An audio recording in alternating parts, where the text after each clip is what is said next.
ශ්‍රී ලාංකීය වීරකථා සම්ප්‍රදායේ ටෙලිවිෂන් ආගමනය ගැමුණු මහරජ 2. තොපම හඳුනන්නේ නැද්ද? මම එලාර් රජුගේ සෙනවි මණ්ඩලයේ නාලිත සෙනවි. තිත්තම්බ සෙනවිතුමා හමු යුතුයි. ඉවරතුමා හමු වෙන්න බෑ. මා පැමිණි බව සැලකරනු. සැලකරනු.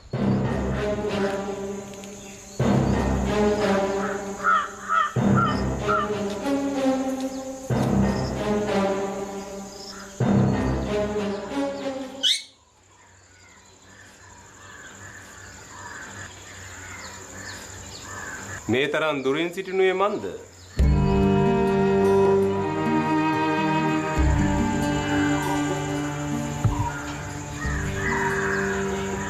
සමීපයේ සිටින්නට අවසර නැති නිසා. අගේ දැන් වඩාත් බූටි ලෙස වචන හසුරවනවා. සපුනි තම ශිෂ්‍යයාට අපූර්වට උගන්වන්න හැඩයි.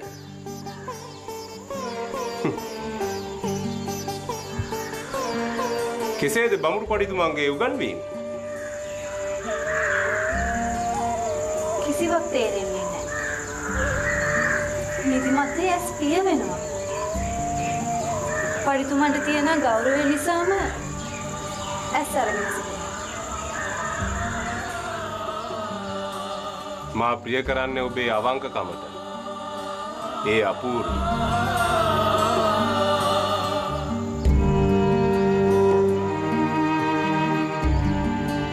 ඔබ අකුරු ලියන්නට උගත යුතුයි.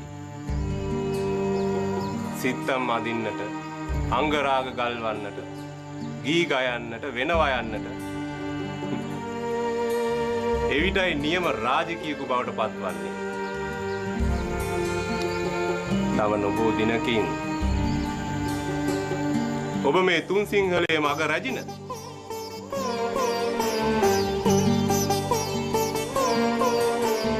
රැජිනක් වීම කරදරයක්. හිසට බරක්. මාමනාප ඔබතුමන්ගේ බිරිඳ වීමට. එක්ව සීසාන්නට, වී වපුරන්නට, ගොයම් කපන්නට.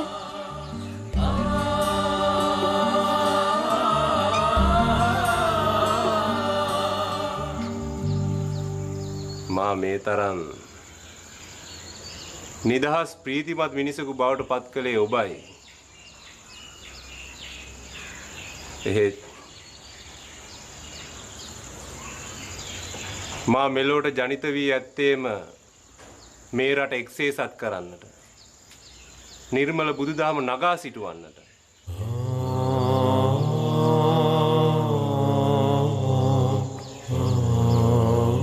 මට ඒ වගකීමෙන් මිදිය නොහැකි.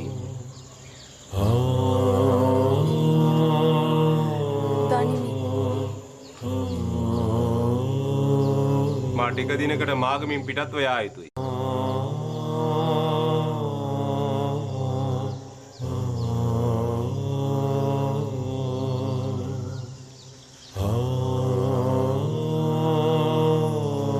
සේනා සංවිධානය කිරීමේ කටයුත්තකට.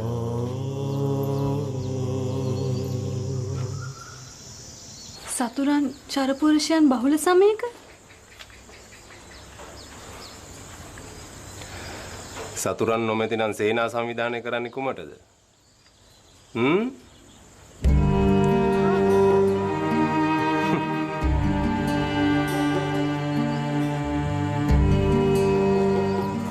බියනෝ මා අද සවස පිටත්ව යනවා.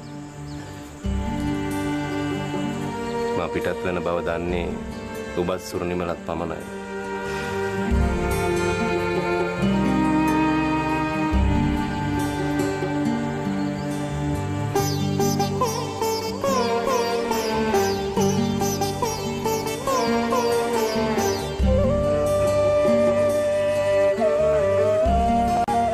දුක්ගන්නාරාලගේ සීනුහඬ නැවැත්විය යුතුයි.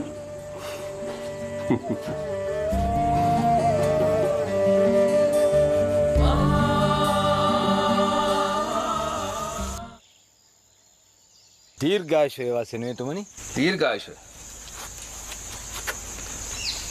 නාලිත ඔබතුමා මාව ආමන්ත්‍රණය කරන ආකාරය වෙනස් විය යුතුයි.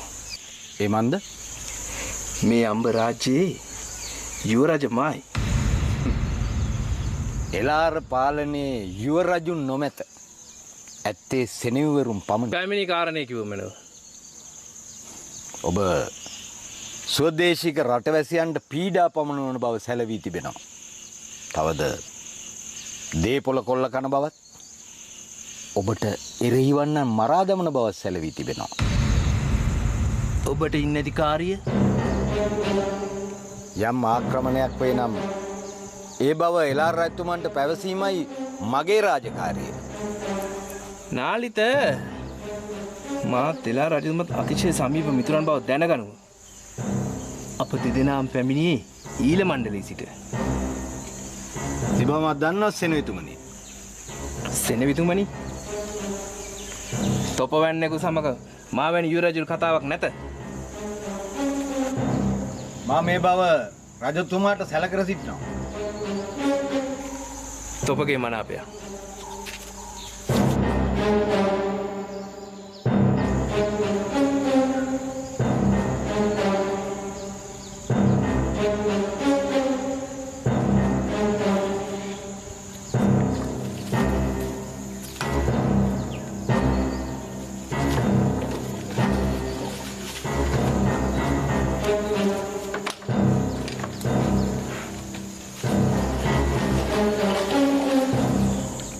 නැවතත් අවවාද කරන්නේ නෑ. වනපොත් කොට තිබිය යුතුයි ධම්මචක්කය. අවසරයි. එසේ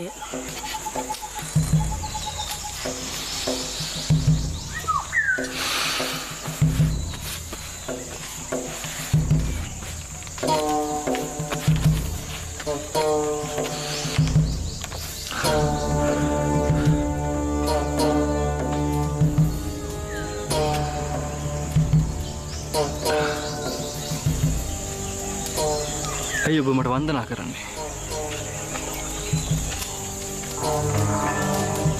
මන්ද?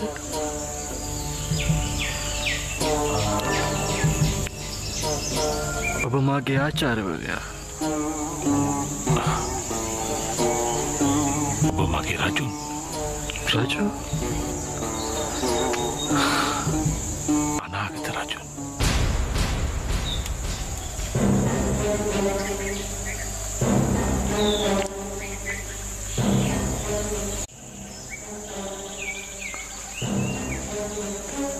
කුමරුනි,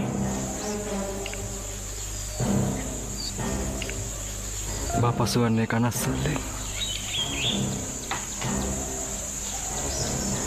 මන්ද? මහට මේ සියල්ල අත්හැරදමා යාමට සිතෙනවා. කුමරුනි,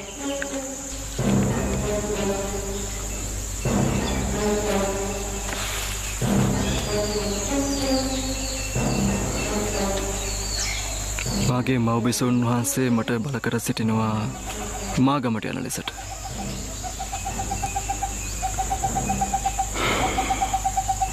ගම් අතරත් අධික වැසිත් නිසා එහි යාමට නොහැකි බවයි මා පවසා සිටින්නේ.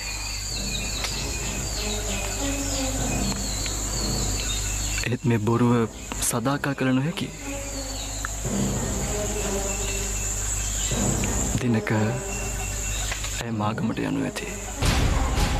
කුමරුනි, ඔබ සැරසෙන්නේ ඔබ අතටපත් කිරීටය ඔබ උරුමකම් කියන කිරීටය අත්තරින්නද? තිස්ස කුමරුවනි, මුළු දීග වාපියම සිටින්නේ ඔබතුමා සමගයි. එළහර රජුත් එතුමන්ගේ සහයෝගය ඔබට ලබා දෙනවා. ඉතින් ඇයි ඔබ බියවන්නේ?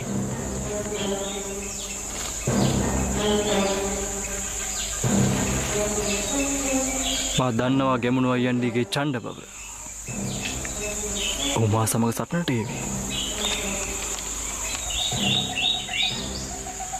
රත්තු යවටක්සේ දැවෙන ගැමුණු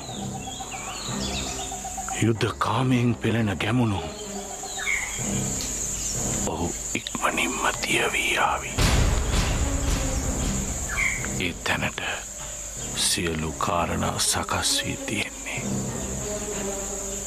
ජයග්‍රහණය ඇත්තේ ඔබ අතේ. කුමරුනි, කිසිවිටකත් මේ කිරීටය ඔහුට නොදෙන්න. ඔබ ශක්තිමත් විය යුතුයි. කුමරුනි, විහාර දේවිය මාගමට නොයවනු මැනවි. ඔරු වැසි වස්සවන්න, ඔරු ගංවතුර මවන්න. අල්ප සාවද්‍ය මුසාබස් වැරැත්තක් නෑ. ඔබ රාජ්‍ය තාන්ත්‍රික වන්න. ඔබ රාජ්‍ය තාන්ත්‍රික වන්න.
පැමිණෙන්න.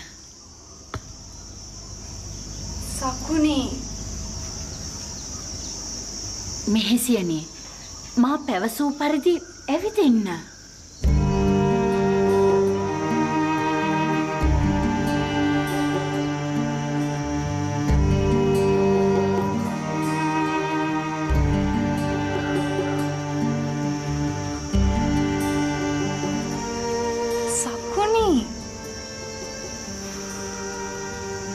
ඇවිද යාම උගත යුතුයි. අග රැජිනක් ඇවිදියා යුත්තේ සුවිශේෂී ආකාරයටයි. එය දිව යාමක් හෝ සෙමින් යාමක් නොවිය යුතුයි. එහෙත් හිතාමතා කරන්නක්ද නොවිය යුතුයි. එසේනම් කෙතරම් කලබලකාරී අවස්ථාවක වුවද අග රැජිනක් කලබල විය යුතු නැහැ. සෙමින් කලබල නොවී සංසුන් ගමනින් ඇවිදයා යුතුයි. මට මේ සියල්ල ඉගෙන ගැනීමට අසීරු වේවි.